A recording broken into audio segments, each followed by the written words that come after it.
নমস্কার বন্ধুরা, কেমন আছেন সবাই? উজ্জয়িনী রান্নাবান্নাতে আবারও হাজির হয়ে গেছি আপনাদের সামনে নতুন আর একটি নিরামিষ রেসিপি দিয়ে। তো আজকে আমি বানাবো আলুর পরোটা আর বানাবো আলুর তরকারি পরোটার সঙ্গে খাওয়ার জন্য, আর টক দইয়ের রায়তা। তো এটাই আজকের আমাদের রাত্রের ডিনারে খাওয়া হবে।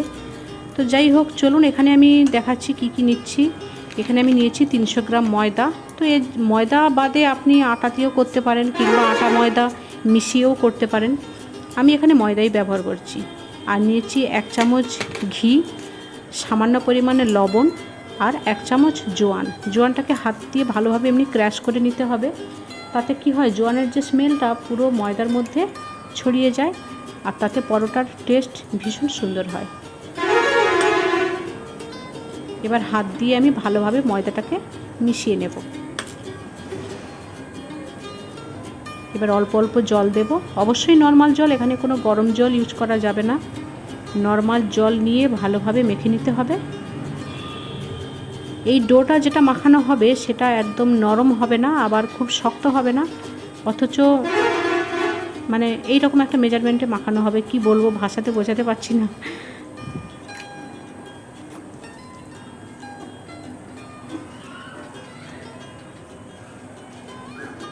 এই যে এইভাবে একটা ডো তৈরি করছি। এই ডোটাকে এবার একটা চাপা দিয়ে রেখে দেব কিছুক্ষণের জন্য। এবার আলুর তরকারি বসাবো। একটা কড়াই বসিয়ে দিয়েছিলাম আগে থেকে গ্যাসে। কড়াই গরম হয়ে গেছে, তেল দিচ্ছি, অবশ্যই সরষের তেল।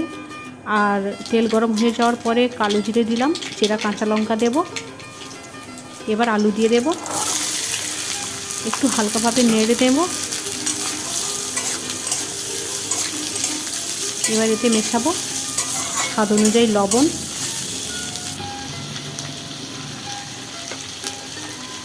হলুদের গুঁড়ো,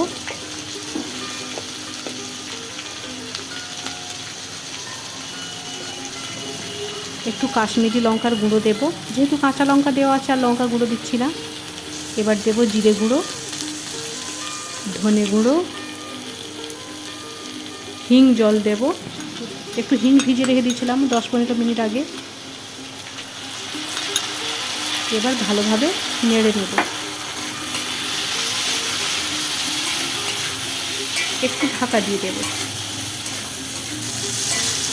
দেখুন, ঢাকনা দেওয়ার পরে যেটা দেখাচ্ছে, আলুটা অনেকটাই কষানো হয়ে গেছে। এবার সামান্য পরিমাণ জল দেব। এই তরকারিটা একেবারে মাখো মাখো হবে, কোনো মানে জল থাকবে না, শুকনো শুকনো হবে।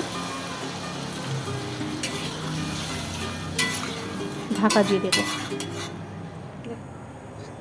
এখানে পুর করার জন্য আলু সেদ্ধ করতে দিয়েছিলাম, 2টো মাঝারি সাইজের আলু,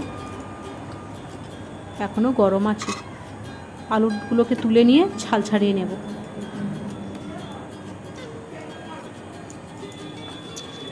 ছাল ছাড়িয়ে ভালোভাবে হাত দিয়ে এমনিভাবে মেখে নেব, যাতে একেবারে কোনো দানা না থাকে। তাহলে পরোটার মধ্যে দিয়ে যখন আমি বেলবো তখন পরোটা ফেটে যাবে। মাখা হয়ে গেছে। এবার দেব হিং জল,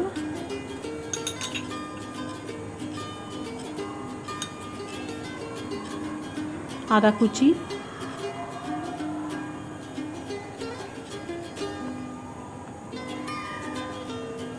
কাঁচা লঙ্কা কুচি, কিছু গুঁড়ো মশলা এবার অ্যাড করব।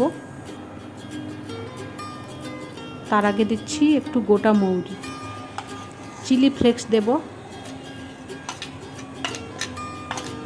আর এখানে ভেজে রেখেছি ধনে জিরে গুঁড়ো, হালকা ভেজে হালকাভাবে গুঁড়ো করেছি, একদম মিহি গুঁড়ো করিনি, সেটাই দিচ্ছি। এবার দেব ধনে পাতা কুচি, দিয়ে মেখে নেব। এই আলু মাখাটা শুধু যে পুরের জন্য ব্যবহার হচ্ছে তার জন্য নয়, আপনি এটা চপ বানিয়ে খাওয়া যেতে পারে, একটু বাদাম মিশিয়ে, কিংবা ফুচকার সঙ্গে একটু কাঁচা ছোলা মিশিয়ে খাওয়া যেতে পারে, দারুণ টেস্ট লাগে। একবার বাড়িতে বানিয়ে দেখবেন, খুব সুন্দর লাগে। এবার দিচ্ছি স্বাদ অনুযায়ী লবণ আর গরম মশলার গুঁড়ো দিয়ে ভালোভাবে আবারও মেখে নিলাম। দেখুন হয়ে গেছে। এবার টক দইয়ের রায়তাটা বানাবো। এখানে 100 গ্রাম একটা টক দইয়ের প্যাকেট নিয়েছিলাম, সেটা পুরোটা দিচ্ছি। এবার দেব স্বাদ অনুযায়ী লবণ, চিনি,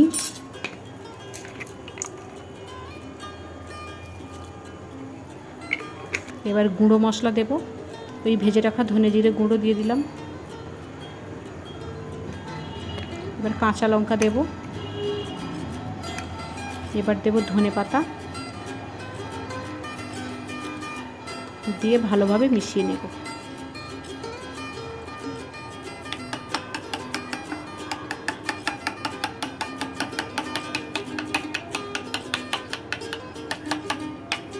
এই টক দইয়ের রায়তাটা জানেন খুব সুন্দর লাগে খেতে। এটা কিছুক্ষণ আমি ফ্রিজে রেখে দেব। ফ্রিজ না থাকলে আপনি এমনি নর্মাল টেম্পারেচারেও রাখতে পারেন। রেডি হয়ে গেছে রায়তা। এবার তরকারিটা দেখে নিই, আর কিছুক্ষণ হবে। এদিকে ময়দাটা অনেকক্ষণ স্টে করেছিল, সেটা আর একবার হাত দিয়ে ঠেসে মেখে নিলাম। এবার লেচি কেটে নেব। এইরকম সাইজের লেচিগুলো করতে হবে।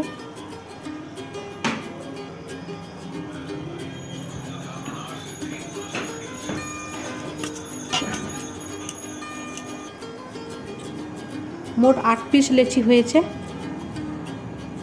এবার লেচিগুলোর সাইডগুলো এমনিভাবে চেপে চেপে একটু বড় করে নেব। মাঝখানটাই করা যাবে না, তাহলে ফেটে যাবে পরোটা। এবার পরিমাণ মতো আলুর পুর দিয়ে দেব, দিয়ে 4-5টা মুড়ে নেব।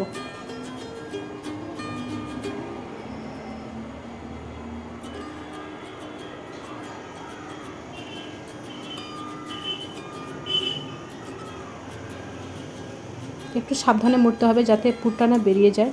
এইরকমভাবে সবগুলো মুড়ে নেব।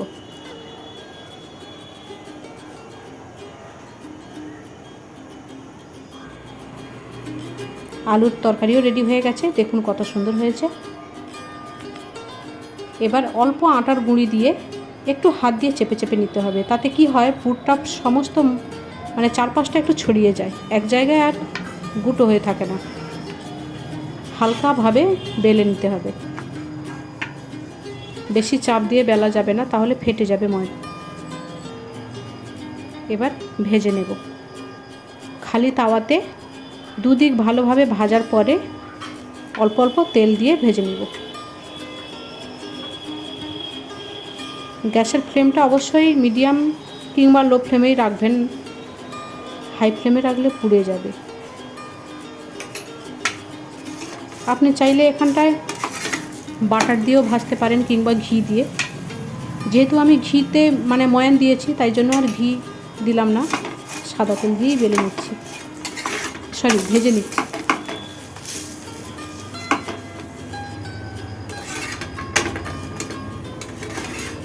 এরকমভাবে সবকটা ভেজে নেব।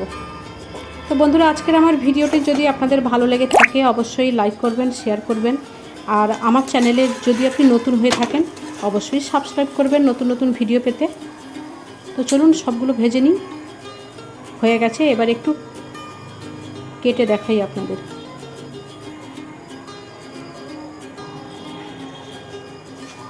ভীষণ গরম জানেন, আর খুব নরম হয়েছে। একটু টক দই দিয়েই খেয়ে দেখব। ওয়াও, দারুণ লাগলো খেতে। অবশ্যই বাড়িতে বানিয়ে দেখবেন।